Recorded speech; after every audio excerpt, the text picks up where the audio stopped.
Hello students and namaste everyone.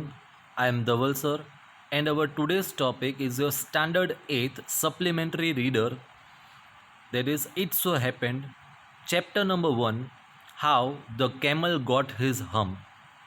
So this chapter is written by Rudyard Kipling and this is in the abridged form. Abridged form means this chapter is written with the omission of some of the words without the change in the meaning or without the change of the sense, right?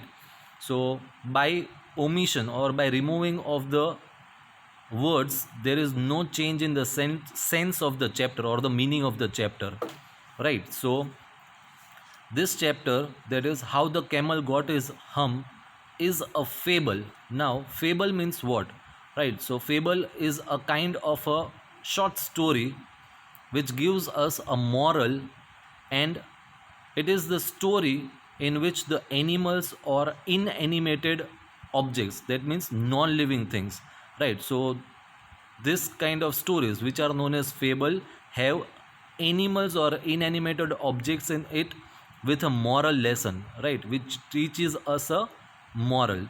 Okay, so that is what the chapter is, and the main theme of this chapter is, that is, the writer wants to make the readers, that means the people who reads this chapter, so the writer wants to make the readers of this chapter understand what is the importance of hard work, right? So this is the story about one animal who was very lazy, right? So what is the story all about?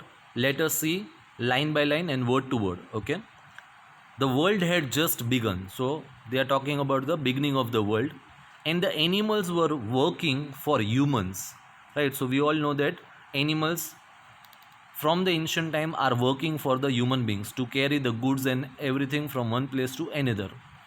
There was one lazy animal that did nothing and said nothing but hum. That means that animal always used to say only one thing, that was hum. Even the clever Djinn, the pronunciation of this is jinn, right? So even the clever jinn was at his wits end. That means here the jinn means a person, right? So jinn has special or superpowers, right? So it is a kind of a spirit that has special or superpowers. Many a times in different TV serials, and in that we have seen jinns, right? We have seen Aladdin ka Chirag, right? So in that also there is a jinn who has special powers. Okay, so we'll start with the chapter. In the beginning, when the world was new and the animals were just beginning to work for men, there was a camel, and he lived in the middle of a howling desert. So howling desert here means that is empty and desolate. Desolate means it was a kind of desert where no human beings could be seen, right? So that is known as howling desert, because he did not want to work, so he went away, far away in the desert where there were no people or no men. And why he went over there? So that no one can tell him to work or no one can order him to work.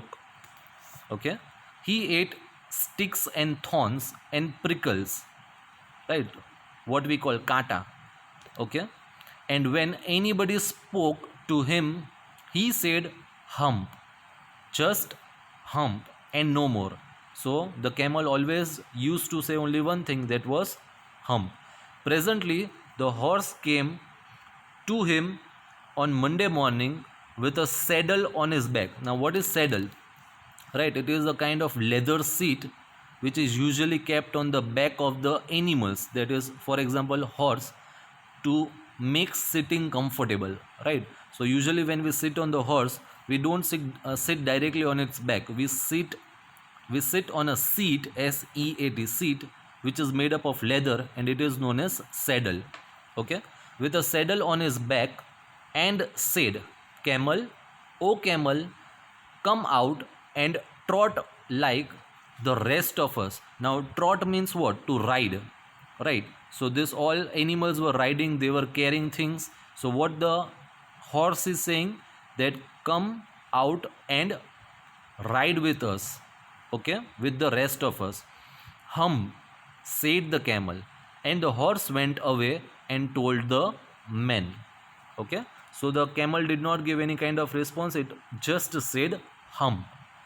Presently, the dog came to him. Now, so after the horse, next came the dog with a stick in his mouth. So, in the picture, you can see there was a stick in the mouth of the dog and said, what did the dog say?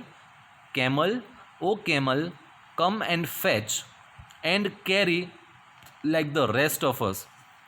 Right, so fetch means to bring or to take away, right? To bring things from far off places and to uh, take away things, right? So we have heard the poem, Jack and Jill went up to hill to fetch a pail of water. So fetch means to go somewhere and to bring back.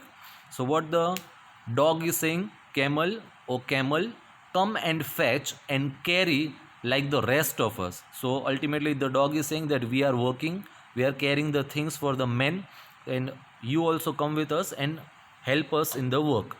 Hump, said the camel, and the dog went away and told the men. So there was one man in the desert whom all these animals, that means as in the beginning of the chapter we saw that there were animals in the ancient time who used to work for the men.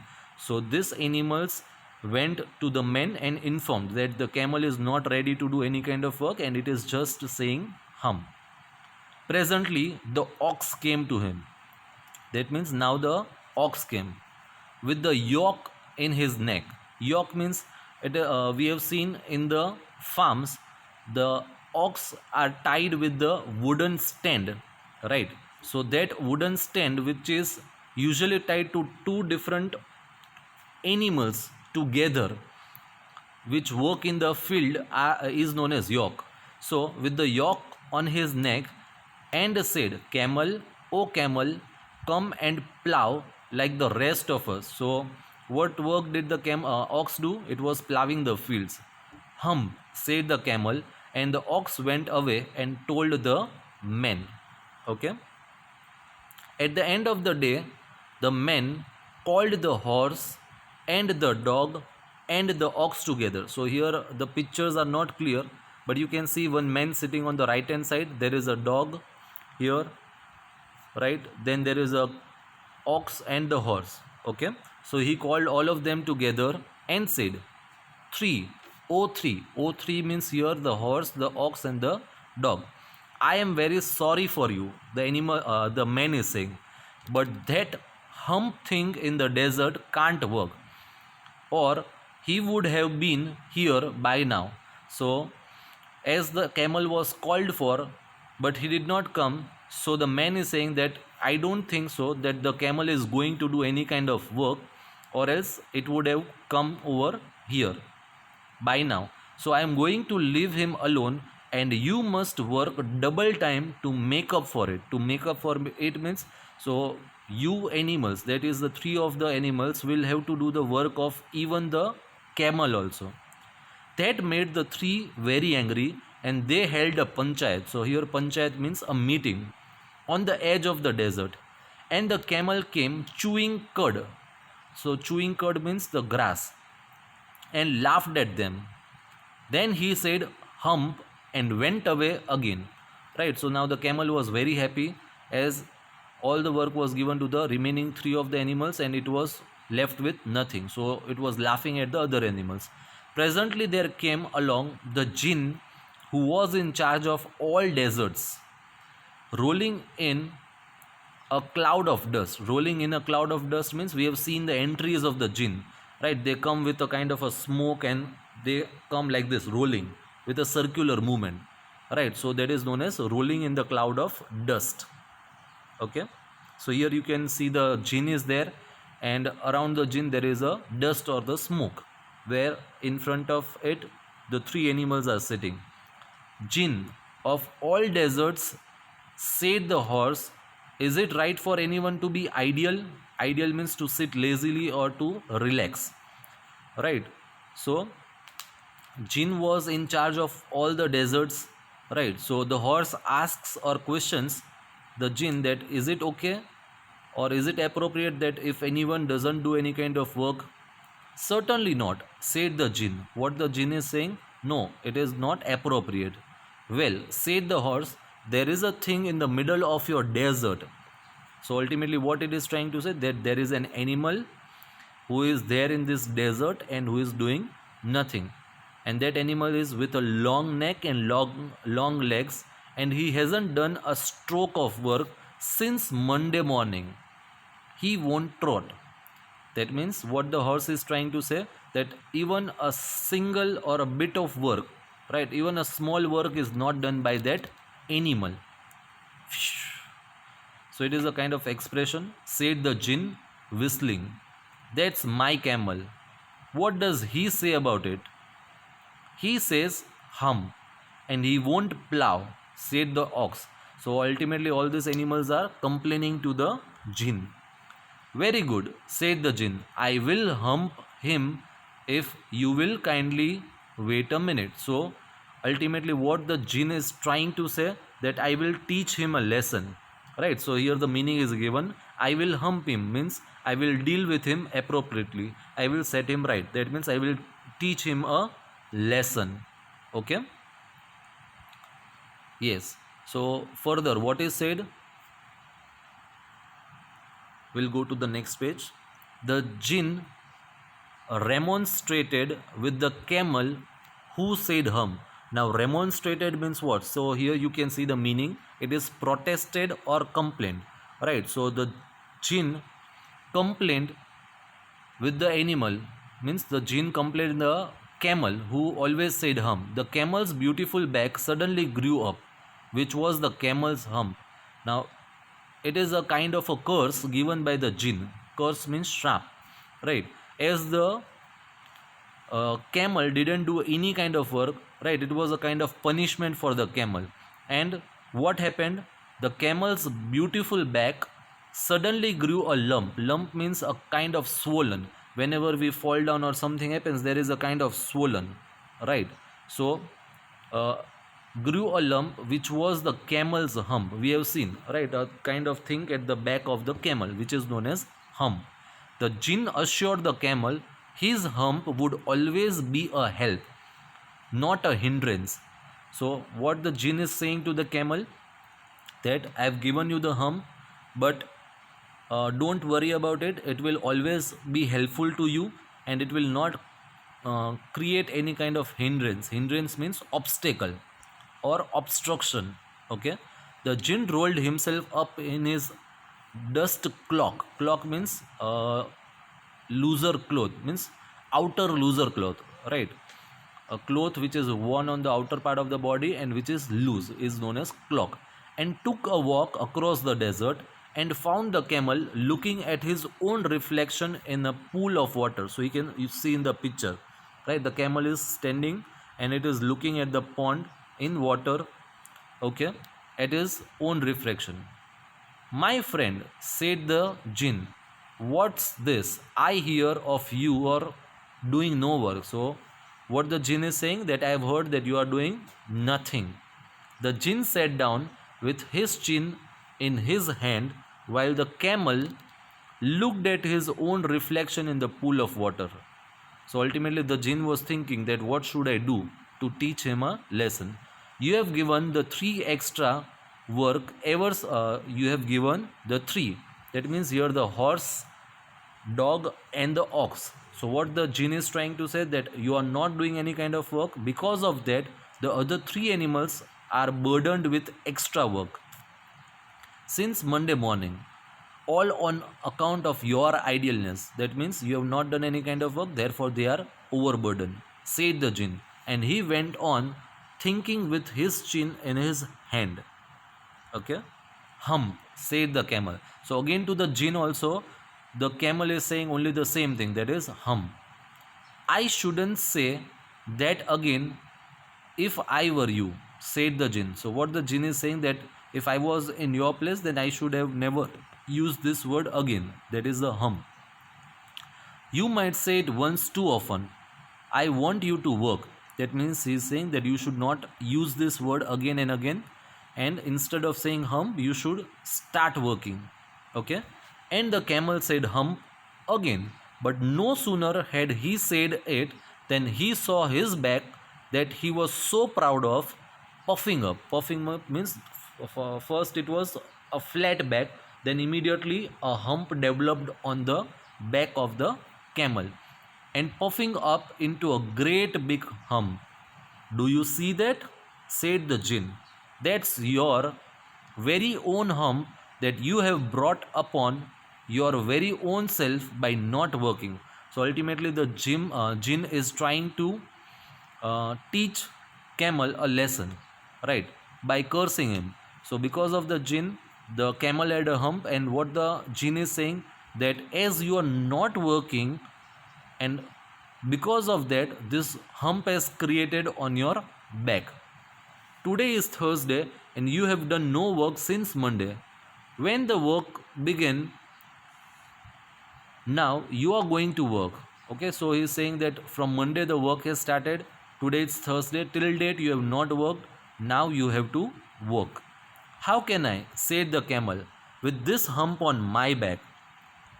Right, so ultimately from this we can understand that the people who doesn't work, doesn't want to do any kind of work, they always keep on giving excuses, right?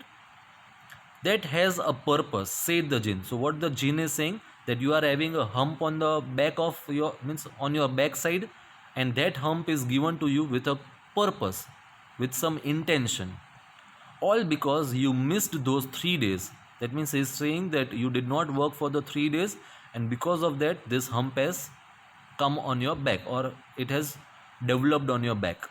You will be able to work now for 3 days without eating, because you can live on your hump. So what the jinn is saying, that I have provided you with this hump because it will provide you energy, right? So if you don't get food, if you don't eat for 3 days, then too you will be able to work continuously without eating anything with the help of this hump. And don't you ever say, I never did anything for you. Come out of the desert and go to the tree and behave. Right, so what does the word behavior means? That means to do the particular kind of work. Okay, behave means to do the thing what is expected from the camel. And the camel went away to join the tree. And from that day to this, the camel always wears a hump. We call it hump now, not to hurt his feelings, but he has never yet caught up with the 3 days that he missed at the beginning of the world, and he has never yet learned how to behave. Right, so what is given in the last paragraph, that as a hump was grown on the camel's back, as it was instructed by the jinn to join the work, right, on Thursday with the other 3 animals, the camel did so. But the 3 days work which the camel had left or not done was not done by it ever. Okay, so this is the chapter which is getting end over here, and the writer's name is also given, that is Rudyard Kipling, as I have instructed in the beginning of the chapter. And below that it is written abridged. So I have also explained you the meaning of abridged. Abridged means a story which is written, right, by omitting some of the words without the change in the meaning or sense of the story. Okay, so here we end the chapter, and ultimately from this what do we learn? So what is the moral of the story? Right, so the moral of the story is that nothing in this world comes by sitting ideally. Right, if we don't do anything, we don't get anything, right? And so without wasting any time, what we should do, we should always start working. We should always keep working, and if we keep working, then we will never face any kind of problem. So that is the moral of this story.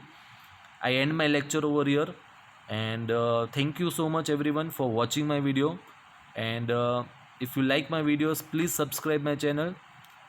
Yes, thank you everyone. Stay healthy and stay safe.